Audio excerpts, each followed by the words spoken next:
بسم اللہ الرحمن الرحیم، میں ہوں آپ کا میزبان سجاد میر اور کشمیر ڈیجیٹل میڈیا کے پلیٹ فارم سے ایک نئے پروگرام کے ساتھ آپ کی خدمت میں حاضر ہوں۔ ناظرین، آزاد کشمیر میں 2-2.5 سالہ جمود کے بعد ایک عوامی حکومت تو بن گئی، اور اب الیکشن کے دن بھی جو قریب آ رہے ہیں، سیاسی جوڑ توڑ عروج پہ ہے۔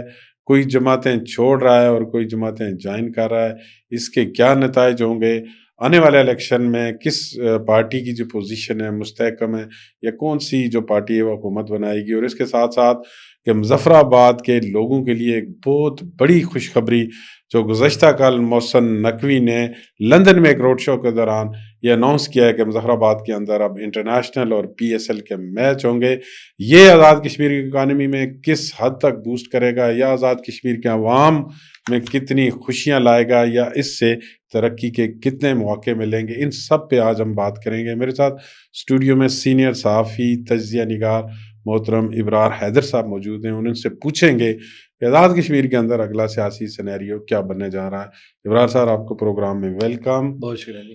آج عوامی حکومت تو بن گئی ہے، لیکن اس کے بعد بڑی تیزی سے جوڑ توڑ ہو رہا ہے، کوئی جماعتیں چھوڑ رہا ہے، کوئی جوائن کر رہا ہے، اور اسپیشلی جو کھاوڑا کی سیاست ہے اس پہ کافی ہلچل ہو رہی ہے۔ تو یہ خبر بھی آپ نے بریک کی تھی، تو کیا ثاقب مجید نون لیگ میں جا رہے ہیں؟ جی ہاں، میں اس سے پہلے آپ کو نا ایک واقعہ سنانا مناسب سمجھتا ہوں۔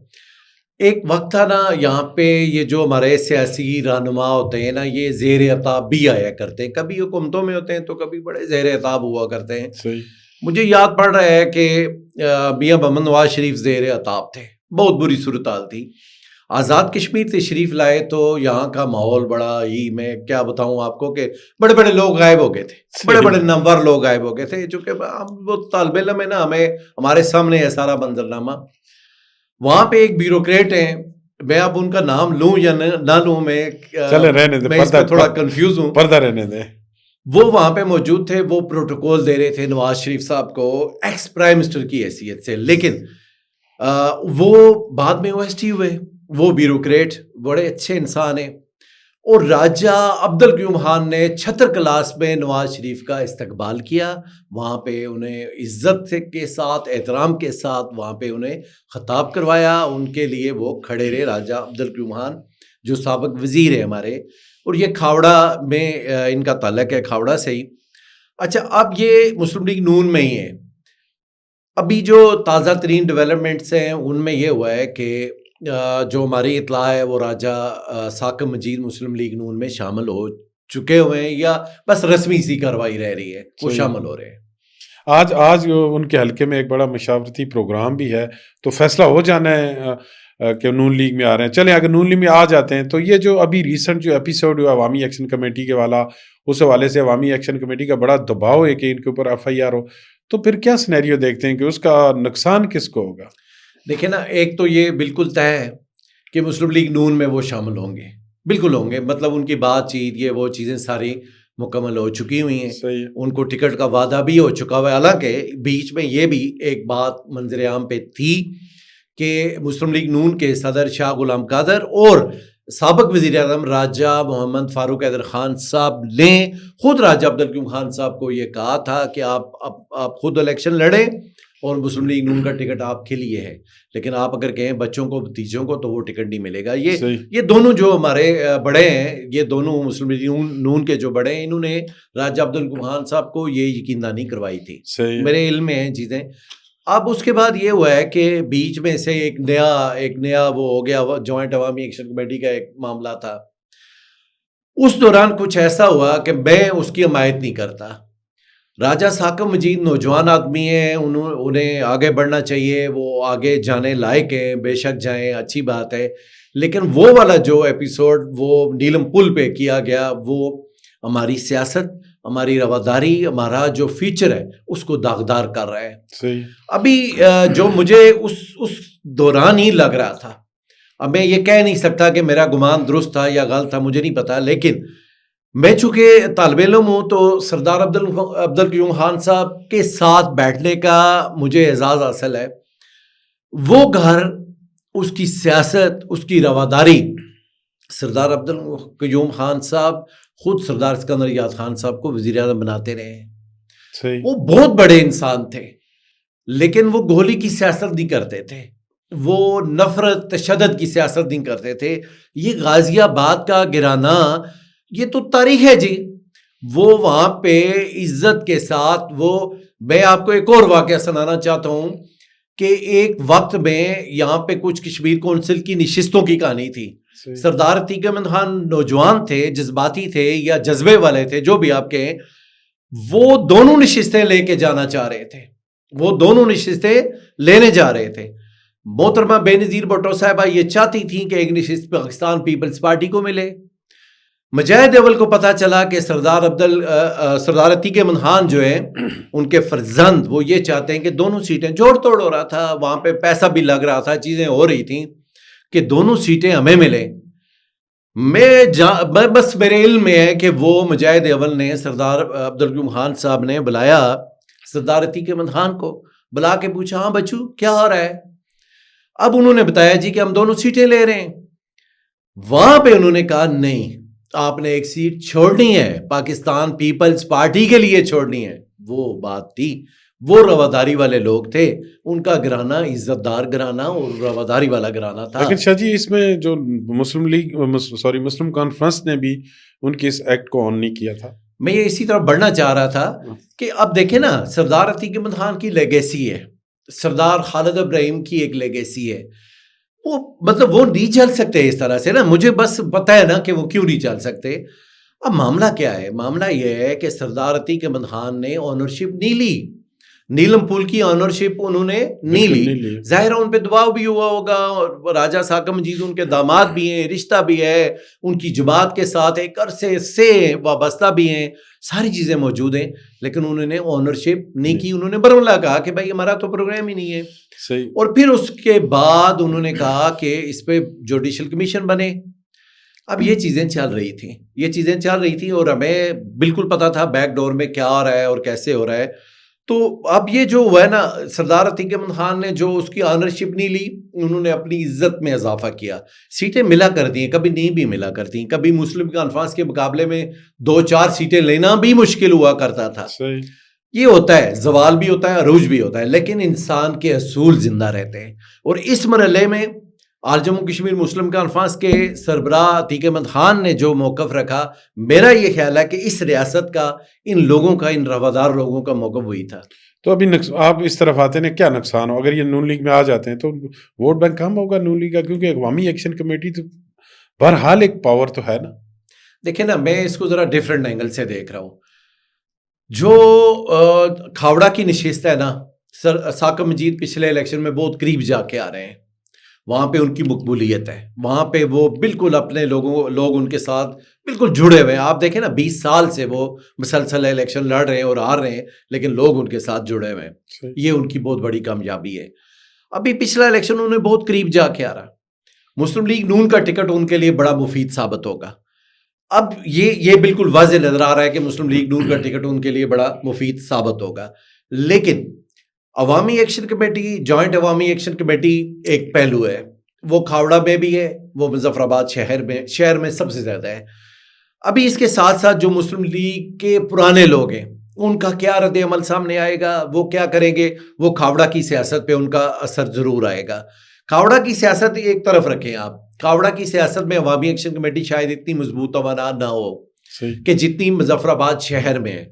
لیکن میں عوامی ایکشن کمیٹی سے ہٹ کے آپ کو مظفر آباد شہر کی ایک نفسیات بتانا چاہوں گا.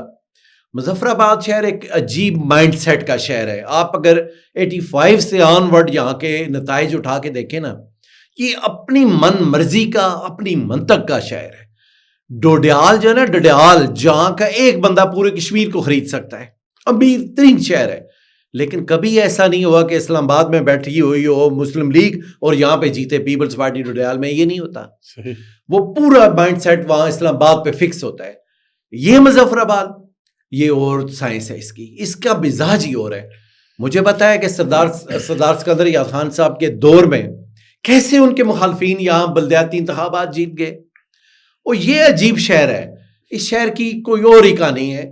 آپ کو پتا ہوگا کہ راجہ فاروق حیدر خان صاحب مظفر آباد شہر سے جیتے, ان کی لیڈ 1200-1300 کی تھی.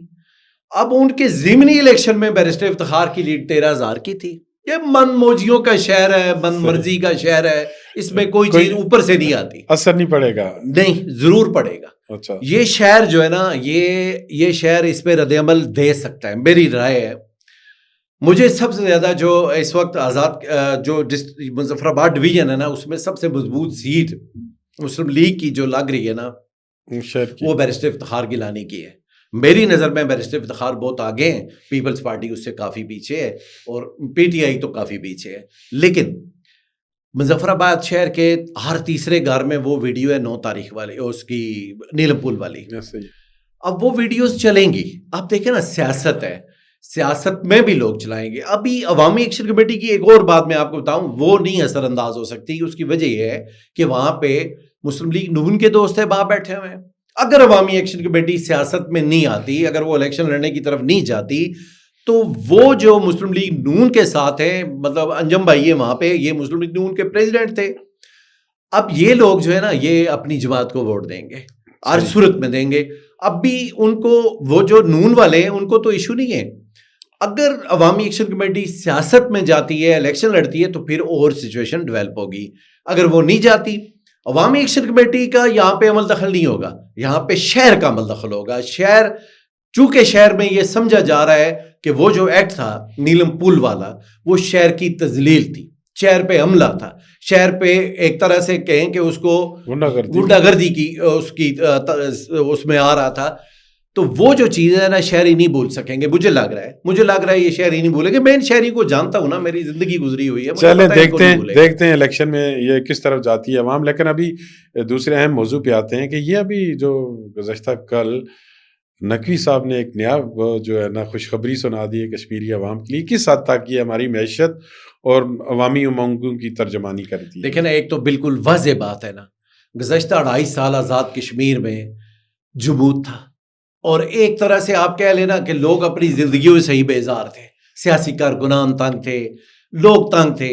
مظفر آباد شہر کے ہوٹلز خالی پڑے ہوئے تھے, دکانوں پہ گاہک نہیں تھے, کچھ بھی نہیں تھا, ایک بالکل جمود تھا. یوں سمجھیں کہ ایک زوال تھا. ابھی جب سے یہ عوامی حکومت آئی ہے, اس کے بعد سے آپ دیکھ رہے ہیں کہ پیٹرول پمپس پہ پیٹرول بھرے جا رہے ہیں, ہوٹلز بھرے ہوئے ہیں, وزراء کے دفاتر بھرے ہوئے ہیں, لوگ آ رہے ہیں جا رہے ہیں, کچھ کی کام ہو رہے ہیں, کچھ کے نہیں ہو رہے, لوگ خوشحال آ رہے ہیں جا رہے ہیں. معیشت کو فائدہ ہو رہا ہے. جب پیسہ جب سرکل میں آئے گا نا, تو معیشت بڑھے گی آگے. پیسہ کہیں ایک جگہ پہ رکا رہے گا تو معیشت کو کوئی فائدہ نہیں ہوگا. ابھی یہ جو ہے نا, میں سمجھ رہا ہوں کہ آزاد کشمیر کی تاریخ کا سب سے بڑا واقعہ ہے. آزاد کشمیر کی تاریخ میں اس سے بڑا ایونٹ ہونے, اس سے پہلے تو خیر نہیں ہوا.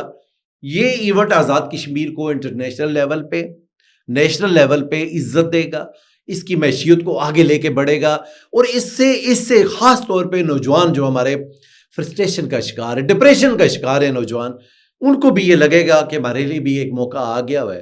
اگر ہم اچھا کرکٹ کھیلیں گے تو ہم بھی ٹیم میں جا سکیں گے. یہ ہمارے نوجوانوں کے لیے بھی بڑی امید افزا بات ہے کہ ان کے لیے بھی ایک نئی چیز سامنے آئی ہے کہ بھائی ہمارے لیے بھی کچھ ہو سکتا ہے. ورنہ وہ تو مایوس ہے, نوجوان ہمارا بالکل مایوس ہے. نہ اس کے پاس نوکری ہے, نہ روزگار ہے, نہ کھیل کا میدان ہے, کچھ بھی نہیں ہے ہمارے نوجوان کے پاس. یہ ایک اس کے لیے نا آپ کہہ لیں کہ امید سحر ہے کہ اس سے وہ آگے اپنے لیے کچھ سپنے بنے گا, کچھ اپنے لیے راستے تلاش کرے گا, اور معیشت کو بھی اس کا بالکل فائدہ ہوگا, اور بہترین فائدہ ہوگا. اور میں یہ سمجھتا ہوں کہ محسن نقوی نے یہ جو فیصلہ لیا ہے یہ کمال ہے.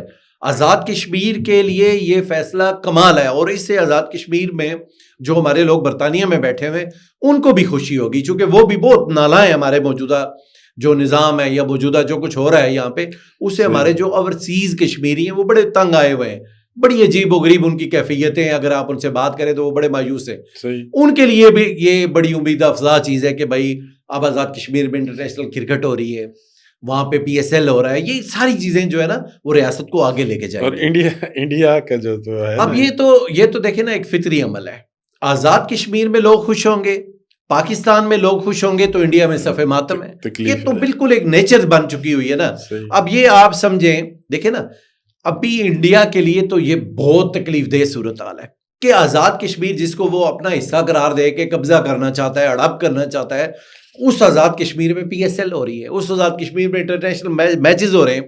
تو یہ تو ان کے لیے تو آگ پہ لوٹنے والی کہانی ہے، وہ تو ناقابل آگ پہ برداشت۔ انگاروں پہ وہ لوٹ پوٹ ہوتے رہیں گے جب تک یہ پی ایس ایل چلتا رہے گا، ان کی نیندیں اڑی رہیں گی۔ بہت شکریہ۔ اسی خوشخبری کے ساتھ شاہ صاحب انشاءاللہ کسی نئے پروگرام میں آپ کے دوبارہ زحمت دیں گے۔ ناظرین، آپ نے شاہ صاحب کی باتیں سنی، اور اس وقت آزاد کشمیر کے اندر پی ایس ایل یا انٹرنیشنل کرکٹ آنے کے بعد کیا سینیریو بنتا ہے، یہاں پہ جو ہماری معیشت کتنا ترقی کرتی ہے اور انڈیا کو اس سے کتنی تکلیف ہوتی ہے، یہ تو آنے والا وقت ہی بتائے گا۔ انشاءاللہ اگلے کسی پروگرام میں نئے مہمان کے ساتھ آپ کی خدمت میں حاضر ہوں گا۔ تب تک اپنے میزبان سجاد میر کو دیجیے اجازت۔